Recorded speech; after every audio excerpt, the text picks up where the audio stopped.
할렐루야. 우리 옆에 분에게 인사할까요? 이렇게 인사하겠습니다. 주께서 당신과 함께 하십니다. 인사하겠습니다. 주께서 당신과 함께 하십니다. 주께서 당신과 함께 하십니다. 아멘. 아멘.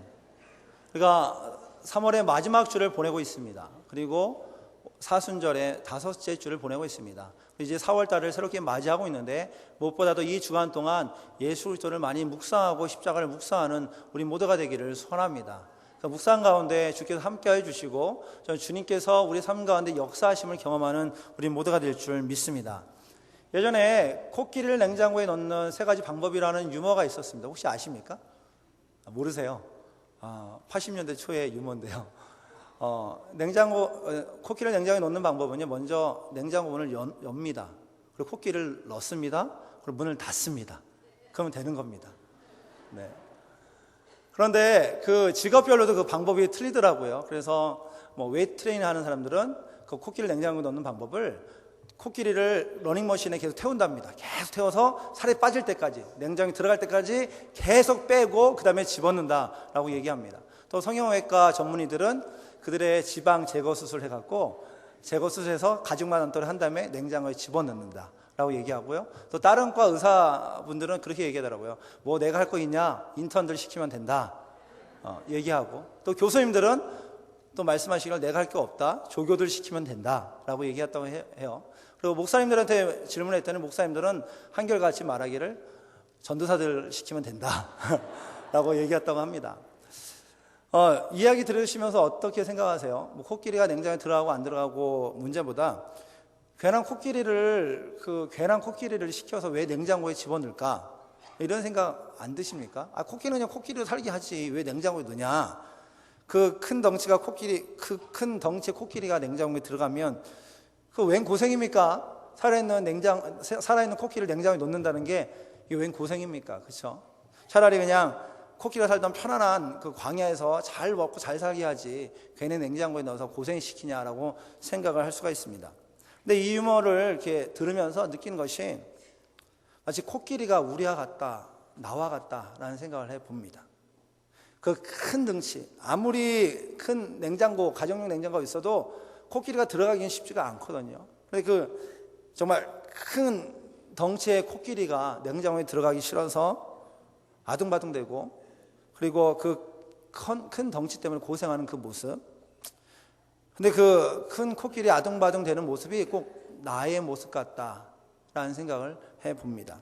우리가 2005년 시작하면서 성령께서 우리에게 동일하게 주신 말씀이 있습니다. 그게 뭐냐면 믿음이다. 우리에게 필요한 게 믿음이다. 우리 믿는 사람들에게 필요한 것은 하나님을 향한 믿음, 성령을 의지하는 믿음, 그 믿음만이 살 길이다. 그럼 믿음이 세우기 위해서는 자동차의 네 바퀴처럼 순종과 용기, 그리고 소망과 신뢰가 필요하다. 담임 목사님을 통하여서 성령께 우리에게 주신 말씀인 줄 믿습니다. 그렇습니다. 믿는 우리에게는 제일 필요한 게 있다면 믿음입니다. 믿음만큼 중요한 것이 없습니다. 다른 것이 흔들려도 믿음은 흔들려서는 안 됩니다. 하나님을 향한 믿음, 예수 그리스도를 향한 믿음, 성령을 향한 믿음은 흔들려서는 안 됩니다. 믿음을 가지고 살고 있는 우리에게는 다른 어떤 것보다도 믿음이 우리에겐 축복이고 전부인 줄 믿습니다. 그럼 믿음을 통해서 하나님께서 우리에게 약속하시는데 이렇게 말씀하십니다. 할 수 있거든이 무슨 말이냐? 믿는 자에게 능치 못할 일이 없느니라. 아멘. 할 수 있거든 무슨 말이냐? 믿는 자에게 능치 못할 일이 없다. 예수께서 선포해 주셔요. 믿는 자에게 능치 못할 일이 없다. 내 믿음대로 될지어다. 예수님 계속적으로 선포하시면서 삶의 어려움과 아픔에 있는 성도들 향하여서 내 믿음대로 될지어다. 내 믿음 가운데 내가 역사하겠다라고 약속하십니다. 또 사도 바울도 마찬가지로 의인은 믿음으로 말미암아 살 것이다. 믿는 자는 다른 거 사는 것이 아니라 믿음으로 살 것이다 라고 약속하고 있습니다. 아멘. 우리가 살 것은 오직 하나, 믿음으로 사는 것. 다른 방법이 아니라 바로 믿음으로 사는 것이 우리에게 절대적으로 필요하고 절대적으로 필요합니다. 이렇게 강조하는데 근데 몇몇 청년들이 말씀을 계속 들으면서 그런 얘기를 해요. 야, 목사님, 믿음으로 사는 것이 참 어렵습니다. 믿음대로 사는 것이 참 어렵습니다. 마치 냉장고 앞에서 바둥대던 코끼리처럼 세상만 나가면 허둥지둥되고 아둥바둥되는 것이 자신들의 모습입니다 라고 고백하는 청년들의 이야기를 들었습니다. 이것이 청년들만의 문제일까요? 청년들이 유혹이 많고 청년들은 시험거리가 많아서 믿음으로 살기가 힘든 걸까요? 정말 청년들만의 문제일까요? 솔직히 말씀을 묵상하면서 준비하는 저 자신도 하나님만 바라보고 성령님만 의지하면 날마다 믿음으로 살고 싶은데 그런데 마음대로 살지 못하는 내 자신의 모습을 보게 됩니다. 때로는 육체가 피곤해서, 때로는 삶이 공고해서, 때로는 게으르고 나태해서 은혜 다 까먹고 실패, 연속을 경험하는 것이 나의 모습임을 발견하게 됩니다. 그렇다면 원인이 어디에 있습니까? 원인이 어디에 있습니까? 전능한 하나님만 의지하면 믿기만 하면 승리하게 될 줄 알았는데 하나님만 의지하면 할 수 있거든 무슨 말은 믿는 자에게 능치 못할 일이 없다는 건 말씀처럼 그렇게 될 줄 알았는데 왜 실패합니까? 왜 넘어집니까? 원인이 어디에 있습니까?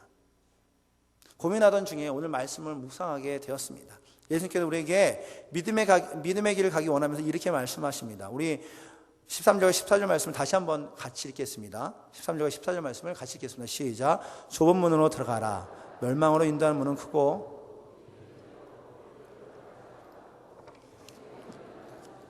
길이 협착하여 찾는 자가 적음이라. 아멘. 오늘 본문을 통해서 우리가 가야 할 길을 예수님께서 말씀하고 계십니다. 좁은 문 그리고 좁은 길로 가라. 우리가 읽은 이 두 구절은 두 가지 개념이 함께 했습니다. 명확하게 반대되는 개념이요. 그래서 좁은 문은 생명을 인도하는 문이고 좁은 길은 험해서 찾는 자가 적다. 그런데 그 반대 넓은 문은 멸망을 인도하는 문으로 길이 넓고 들어간 자가 많다. 좁은 문과 넓은 문 그리고 좁고 협착한 길과 넓고 큰 길, 생명과 멸망, 찾는 자가 많고 적음. 이렇게 비교해보면 정확하게 한 부분과 한 부분이 나눠진 것을 보게 됩니다. 언뜻 보면 좋은 것이 큰 문, 넓은 길, 큰 길, 많은 사람들이 가는 곳이 좋은 길이라고 생각이 들 수 있습니다. 왜냐하면 편안하지 않습니까? 넓은 문이 있고요, 넓은 길이 있고요, 많은 사람들이 함께 하니까 절로 가면 편안하겠다라는 생각을 할 수가 있습니다. 그런데 좋아 보이는 것 같지만 결과는 명확하게 멸망의 길이다 라고 이야기하고 있습니다. 많은 사람들이 가는데 넓고 좋은 길인데 그런데 그 길이 멸망의 길이다. 그런데 그 반에 좁은 문, 좁고 협착한 길, 찾는 사람이 적은 그 길이 바로 생명이다 라고 예수님께서 말씀하십니다. 그래서 우리가 가야 할 믿음의 길은 생명의 길입니다. 아멘. 우리가 가야 할 믿음의 길은 생명의 길입니다. 그렇다면 그 길은 좁고 협착하고 사람들이 찾지 않는 험난한 길입니다. 사람들이 적어서 고독하고 외롭고 그렇기 때문에 우리에게 필요한 것이 믿음일지도 모릅니다. 왜 믿음의 길이 어려운가? 그 길은 좁고 협착하기 때문에, 아주 좁고 협착하기 때문에, 그렇기 때문에 믿음으로 사는 것이 참으로 어려운 것입니다. 어렵고 힘든 길이지만 이것은 하나님의 자녀인 우리에게 통과를 꼭 해야 될 절대적으로 필요한 길입니다. 이 길을 통과해야만 하나님의 선하시고 분명한 뜻을 발견할 수 있게 되는 것이죠. 좁은 문과 좁은 길, 좁은 문과 좁은 길, 이것이 우리가 가야 할 믿음의 길이라는 것입니다. 그런데 이것을 아무리 생각해도 좀 불편합니다. 불편하지 않습니까? 번듯하게 살고 있는 우리와는 좀 맞지가 않아요. 느낌이 조금 다른 듯한 느낌 같습니다. 아니, 몸에 맞지 않는 옷을 억지로 입히는 것 같은 느낌을 갖게 돼요. 그런데 이 길을 가지 않으면 생명을 얻을 수 없다라고 주님께서 말씀하십니다. 그런 생각을 하지 않습니까? 우리가 믿는 하나님이 창조의 하나님이고 전능자 되시는데, 그럼 이왕 만드시려면 그냥 하이웨이에 쭉쭉 뻗은 길을 주셔서 좋은 차 딱 주시고, 야, 이거 타. 그럼 편안하게 와. 그러면 생명이야. 이렇게 말씀해 주시면 좋지 않겠습니까? 그렇죠? 그냥 하이웨이 쭉 뚫린데, 그냥 그 길 가면 되는데. 근데 예수님께서는 오늘 말씀 통해서 저 로컬 길로 그냥 억지로 좁은 길로 해서 와라고 말씀하시니 조금은 좀 답답하게 느껴지는 것이 솔직히 사실입니다. 왜 우리가 좁은 문을 통과하고 좁은 길을 가야 하는가? 그 이유는 다름 아닌 그 길이 구원의 길이기 때문에 그렇습니다. 아멘. 구원의 길이기 때문에, 또한 예수님께서 그 길을 가셨기 때문에 그렇습니다. 다시 질문하면 예수님이 어떤 길을 가셨는가라고 질문하면 예수님은 일생 어느 하나 풍성하고 좋은 모습이 없는 외롭고 힘든 길을 가셨습니다. 누구도 알아주지 않고 누구도 바라보지 않는 좁고 협착한 길을 주님께서는 가셨습니다. 시카고 윌로크릭 교회 빌 하이윌스 목사님은 크고자 하면 내려가야 합니다라는 책에서 이렇게 고백합니다. 빌립보서 2장을 보면 그리스도는 하나님과 동등되신 분이었다. 그분 자신이 창조하신 우주에서 궁극적인 대상이었다. 예수님의 높은 질을 생각하면 성육신의 파격과 그분의 하향의 깊이는 잠못 더 놀랍다. 그분은 신적인 특권을 자신하여 희생하셨다. 모든 권력의 근원이요 모든 예배를 받으시 합당하신 분이 짐승의 지저분한 염을 통해 무력한 아기로 태어나셨다. 이 땅에서 삶을 시작하신 후에도 예수는 내려가기를 멈추신 적이 없다. 전능하신 분이 우셨다. 만물의 주께서 집이 없으셨다. 만왕의 왕께서 종이 되셨다. 예수는 세상 시스템의 모든 법칙을 어기시고 한 인간으로 사시고 죽으셨다. 가장 높은 분이 가장 낮은 자들을 섬기러 오셨다. 만물을 지으시고 붙드신 분이 오셔서 자신을 다 쏟아 주셨다. 모든 것을 소유하신 분이 아무것도 아닌 존재가 되셨다. 그렇습니다. 예수님은 우리에게 생명을 주시기 위해서 십자가의 길, 그분만이 갈 수 있는 좁고 좁은 길을 가셨습니다. 외롭고 힘든 길을 묵묵히 가셨습니다. 누구도 알아주지 않고 십자가에서 모든 수치와 모욕을 당하시고 우리를 위해 피 흘려 죽으셨습니다. 예수님은 십자가를 통해서 하나님의 사랑, 그 사랑을 증거해 주셨고 구원의 표징을 보여주셨습니다. 우리 향한 하나님의 사랑, 우리 향한 넓고 깊고 크고 말로 다 할 수 없는 한량없는 하나님의 사랑을 보여주셨습니다. 그래서 이사야 선지자 예언하기를 그가 찔림은 우리의 허물 때문입니다. 그가 찔림은 우리의 허물 때문이남이고 그가 상함은 우리의 죄악 때문이다. 그가 징계를 받으면 우리가 평안을 누리고 그가 채찍을 맞음으로 우리가 나음을 입었다. 그가 좁고 험한 길을 갔기 때문에 우리의 허물이 우리의 죄악이 나음을 얻게 되고 평안을 누리게 되고 구원을 얻게 되었다라고 이사야 선지자는 예언하고 고백하고 있는 것을 보게 됩니다. 하나님은 예수 그리스도의 십자가를 통하여서 우리와 하나님 사이를 구원의 다리를 만들어 주셨습니다. 그가 구원의 다리가 되어 주시려고 몸서 그 육체를 십자가에 내어 놓아 주셨습니다. 이것이 예수 그리스도의 좁은 문이고 십자가의 모습입니다. 그런데 예수님께서 이 좁은 문을 통과하여 좁은 길을 가셨으면 예수 혼자 가셨으면 좋겠는데, 그런데 오늘 본문에 보니까요, 그 길을 우리에게도 갈 것을 명령하고 계셔요. 좁은 문으로 들어가라. 한번 따라해 볼까요? 좁은 문으로 들어가라. 좁은 길로 가라. 좁은 문으로 들어가라. 좁은 길로 가라. 예수님께서 우리에게 말씀하고 계십니다. 그 길을 통과하고 그 길을 가야만 생명을 얻고 구원을 얻기 때문에 그 길 가라라고 우리에게 명령하고 말씀하고 계십니다. 이 말씀을 들으면 머리는 이해가 돼요. 아, 이해가 된다. 그렇다. 좁은 문 가야지. 좁은 길 가야지. 예수님께서도 십자가 길 가셨는데 우리도 그렇게 해야 되지 않는가. 골고다 언덕 오르실 때 혼자 그렇게 모욕과 수치를 당하셨는데 우리도 그래야지 라고 하는데, 그런데 마음 가운데, 삶 가운데 조금 주저함이 있습니다. 왜냐하면 그 길 가면 괜히 손해볼 것 같아요.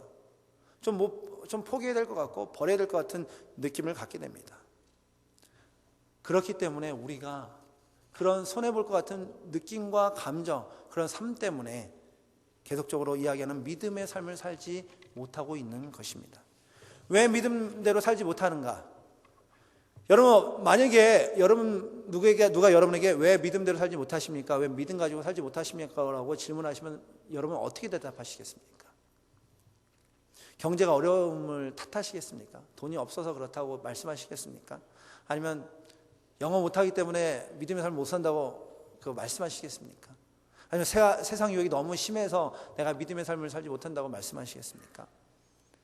청년들이 그렇게 믿음의 삶을 못 산다고 저에게 질문할 때 그 질문을 하고 그리고 같이 나누면서 왜 도대체 뭐가 문제냐라고 이야기하면서 결론적으로 대답한 것은 다름 아닌 자기 자신, 나 때문에, 이놈 때문에, 나 때문에, 내 모습 때문에 믿음의 길을 가지 못한다고 이구동성으로 이야기하는 것을 보았습니다.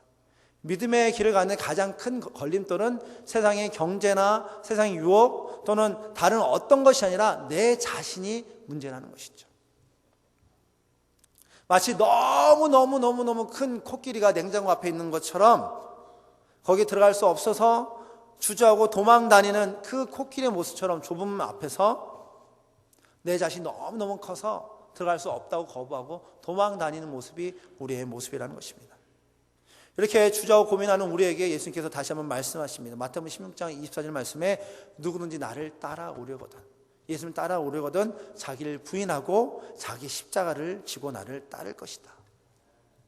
예수님을 따라가는데, 예수님의 제자가 되고 싶은데, 정말 예수님을 따라서 이 미국 땅 가운데 열방 가운데 주를 위하여 쓰임받기를 소원하는데, 그렇다면 자기 자신을 부인하고 자기 십자가를 지고 주님을 따르라고 주님께서 말씀하십니다. 예수님의 생명의 길을 가기 원하느냐, 그렇다면 너의 자신을 부인하고 너의 십자가를 지고 나를 따르라, 주님께서 말씀하십니다. 좁은 문을 통과하기 위해서 해야 될 일이 있다면 내 안에 필요 없는 세상의 모든 것들을 제거하고 버리고 그리고 나가야 좁은 문을 통과할 수 있다는 것입니다. 좁은 문을 꼭 들어가기 꼭 맞는 몸이 되려면 내 자신의 비대했던 것들을 내려놓을 때 그 좁은 문을 통과할 수 있다는 것입니다. 성경에서도 보면 예수님을 따르려는 이들이 참 많이 있습니다. 그래서 예수님을 따르는 이들도 있고 따라가지 못하는 이들도 있습니다. 특별히 마태복음 19장 보면 부자 청년이 나옵니다. 이 부자 청년은요, 말씀도 많이 보고 정말 신실하게 살려고 노력을 많이 한 청년입니다. 예수님께 나옵니다. 그렇게 말씀도 보고 그리고 신실하게 살고 싶은데, 그런데 영생의 그 기쁨을 누리지 못하고 영생이 해결되지 않은 것 때문에 주님이 어떻게 하면 영생을 누릴 수 있겠습니까? 라고 질문하죠. 그 질문 가운데 예수님께 말씀하시기를 네가 갖고 있는 모든 소유를 팔아 가난한 자들에게 나누어 주어라 라고 이야기하니까 그 부자 청년은 고민하고 돌아갔다고 말씀이 기록됩니다. 아무것도 없으면 괜찮을 거예요. 주머니 한 10불, 100불 있으면 야, 네 소유 다 팔아서 나를 따르라면 10불쯤이야 그냥 옆에 햄버거 하나 사주면 되잖아요. 100불 정도면 건청허공하면 끝나잖아요. 그런데 부자 청년이라 보니까 너무 많이 있으니까 고민되는 거예요. 야, 이거 어떡하냐. 내 주머니에 있는 거, 바지에 있는 거, 우리 집에 있는 땅 문서부터 시작해서 뭐 여러 가지 생각이 드니까 이것이 비대해진 나의 삶의 그 자신의 모습 때문에 예수님을 따라가기에는 너무 많은 고민이 있었다라고 부자 청년의 모습을 통해서 보여주고 있습니다. 많은 것이 좋은 것 같은데 청년은 자신에게 있는 많은 것 때문에 근심하고 있는 모습을 보고 또 우리의 모습을 되돌아봅니다. 혹시 많은 것 때문에 주님을 따라가는데 그것이 장애물이 되고 있지는 않은가? 성도 여러분, 여러분의 모습은 어떻습니까? 우리의 모습은 어떻습니까? 너무 많은 것을 가지고 있기 때문에 주님을 따르는데 방해가 되고 있지는 않습니까? 주님은 가볍게 빠른 걸음으로 주님께서는 앞서 나가고 계신데 우리는 주님을 예수님을 뒤쫓아가기에는 너무 무거운 것들을 몸과 마음, 삶 가운데 지니고 있지는 않습니까? 그것들이 예수님을 따르는데 걸림돌이 되고 있지는 않습니까? 중국 산둥성에 그 칭다오라는 도시가 있습니다. 청도 한인교회에 그 목사님을 제가 만난 적이 있습니다. 그분은 젊었을 때 헝가리에서 4년 동안 사역을 하시고 선교 사역을 하셨던 분인데 이제 청도의 한인교회에서 이제 사역을 하게 됐어요. 그 청도 한인교회는요, 중국에서 원래 십자가를 달 수가 없는데 십자가를 달 정도 교회가 크고요. 그리고 담대한 믿음을 갖고 있는 교회입니다. 근데 가서 그 목사님과 이야기하면서 큰 인상을 받았던 경험 중에 하나가 무엇이냐면요, 그 목사님께서 선교 사역을 하다 보니까 이사를 자주 하게 됐답니다. 이사를 자주 하게 되면 많은 짐들이 필요가 없답니다. 꼭 필요한 거, 꼭 중요한 거. 그래서 큰 텔레비전도 필요가 없고 큰 냉장고도 필요가 없었다고 합니다. 그래서 이사하기에 좋게 딱 준비하고 그렇게 그냥 이사를 다녔대요. 그런데 그렇게 선교 사역을 하다가 중국에서 한인 사역을 하다 보니까 그런데 지금도 동일하게 많은 짐이 필요 없다라고 고백하더라고요.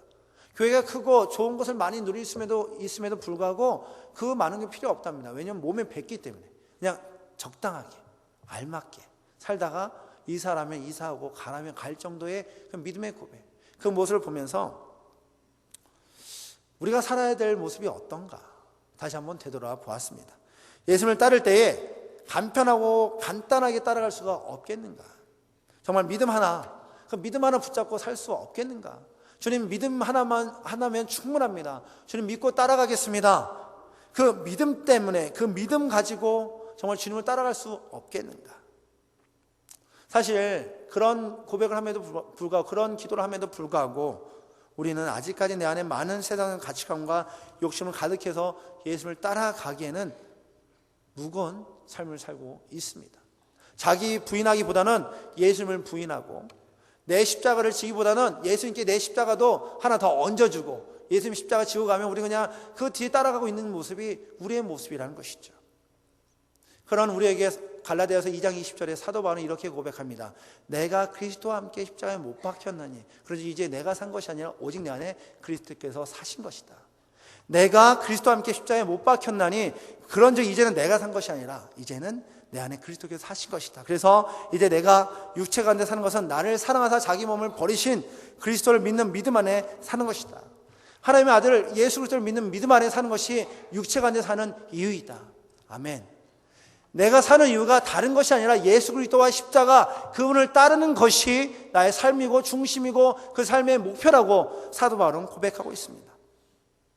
우리는 세상에 무겁고 병든 내 자신을 십자가 앞에 내려놓고 완전히 버리고 따라갈 때, 그때 비로소 좁은 문을 통과하여 예수님을 따라가는 가벼운 삶을 살 수 있는 것입니다. 그래서 사도 바울은 이렇게 고백합니다. 빌립보서 3장 7절 9절 말씀인데 우리 같이 함께 읽어볼까요? 빌립보서 3장 7절과 9절 말씀입니다. 함께 읽겠습니다. 시작. 그러나 무엇이든지 또한 해로 여김은 내 주 예수를 가장 고상함은 이남이라.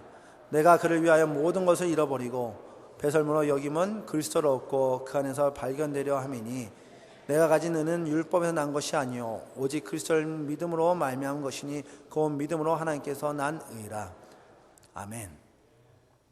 우리가 탐하고 바라는 것을 사도 바울은 배설물로 여기고 버렸다라고 고백하고 있습니다.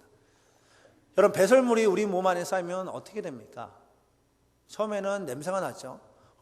좀 지나게 되면 병을 앓게 됩니다. 그리고 그 배설물을 버리지 않게 되면 결국에는 죽음에 이르게 됩니다. 처음엔 별거 아닌 것 같은데, 그 배설물이 조금 있으면 괜찮을 것 같은데 그것을 가지고 있고 그것을 붙잡고 있으면 그 냄새 나고 병들게 되고 죽게 되고 결국은 멸망에 이르게 된다는 것이죠. 내 안에 있는 것들을 과감하게 버릴 때 좁은 문을 통과하게 되고 예수 그리스도가 나의 삶의 중심이 되고 전부된다고 고백할 수 있게 된다는 것이죠. 우리 안에 있는 죄악도, 우리의 욕심도, 더러운 것도, 추한 것도, 육체의 모든 소욕도 다 내려놓을 때, 그럴 때 비로소 예수 그리스도를 따라가는 하나님의 자녀들이 된다는 것입니다.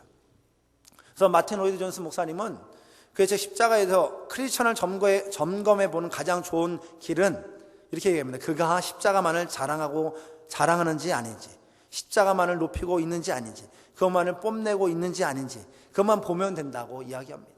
다른 화려한 것이 아니라 그가 십자가만 붙잡고 십자가만 의지하고 십자가만 자랑하고 십자가만 따라 사는가, 그것만 보면 기독교인인지 아닌지 명확하게 알 수 있다는 것입니다.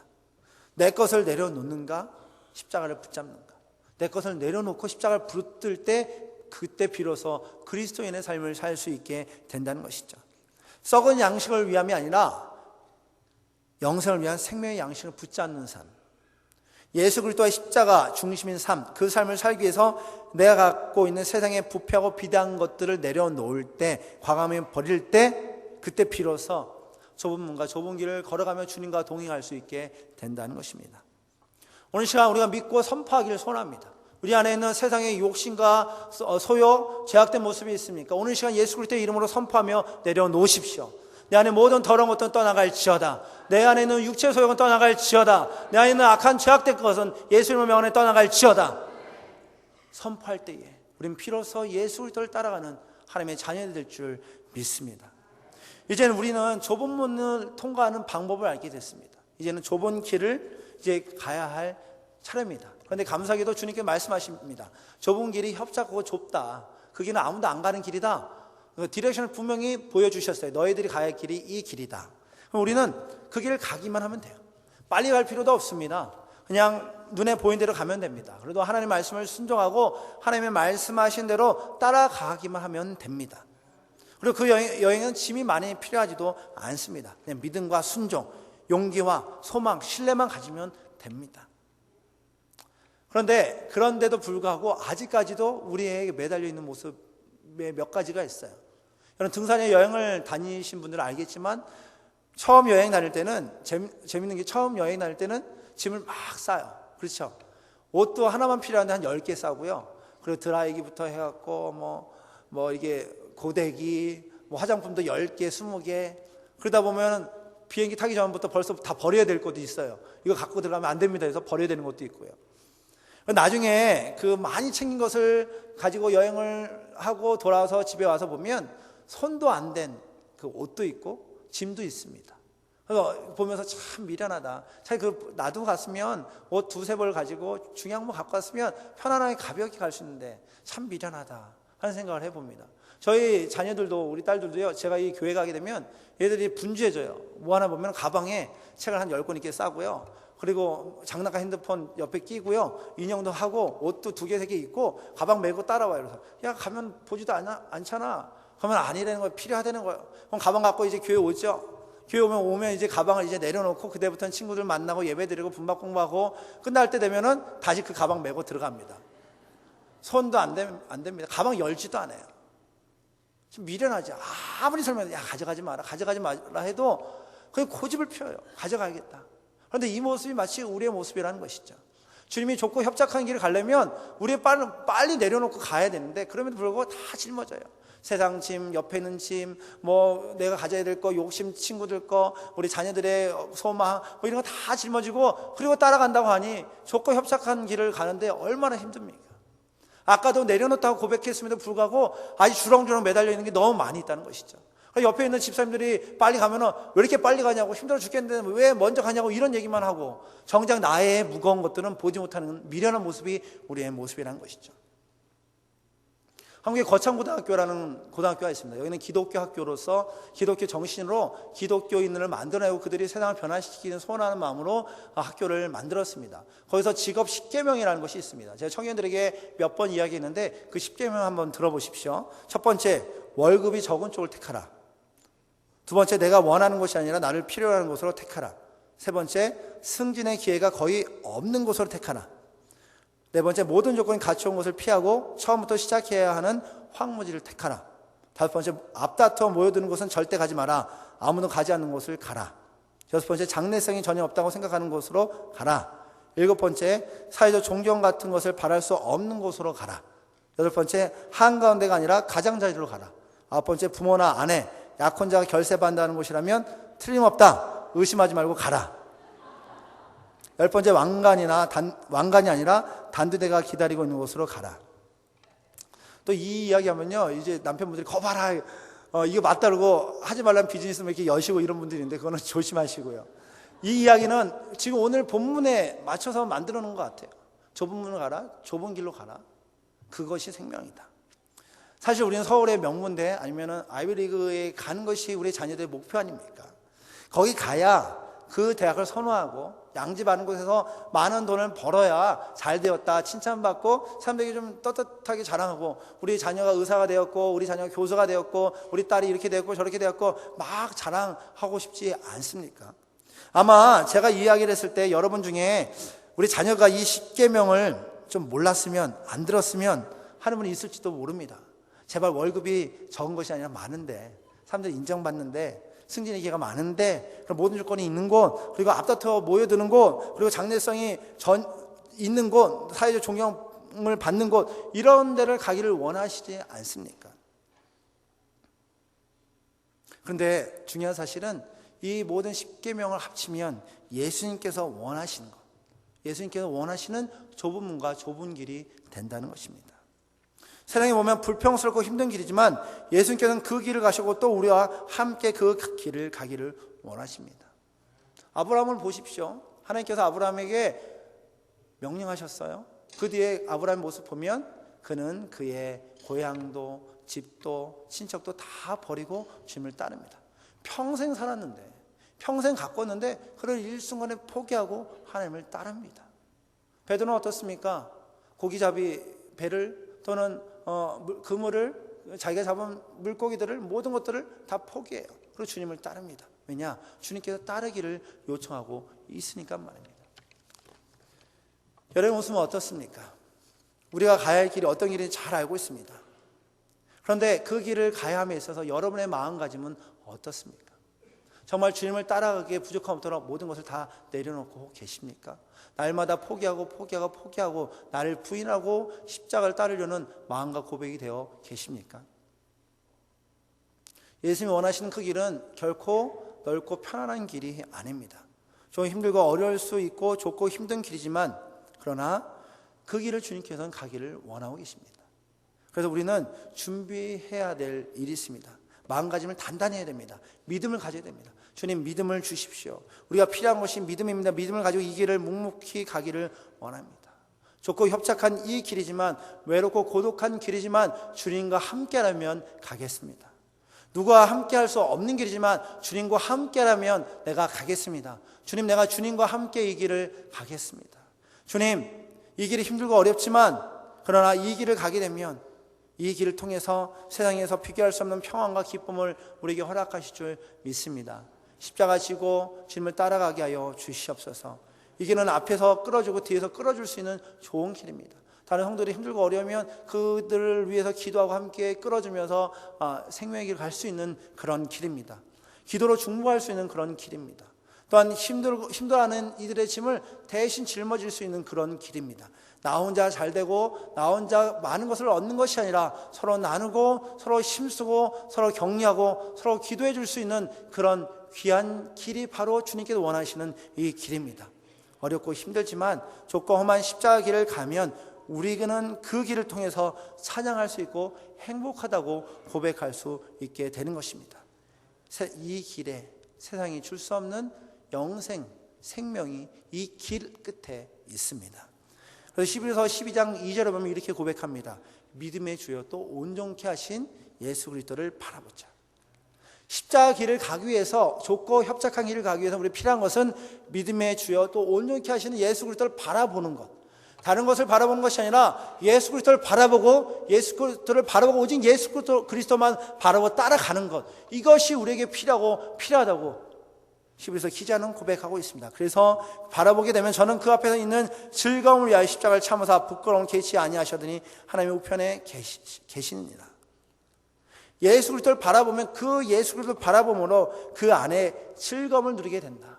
십자가 길이 어렵고 힘들지만 예수 그리스도를 바라보기 때문에 즐거움을 누릴 수 있다라고 고백하고 있습니다. 그 길을 감에 있어서 다른 아닌 예수 그리스도만 바라보십시오. 예수 그리스도만 의지하십시오. 예수 그리스도만 따라가십시오.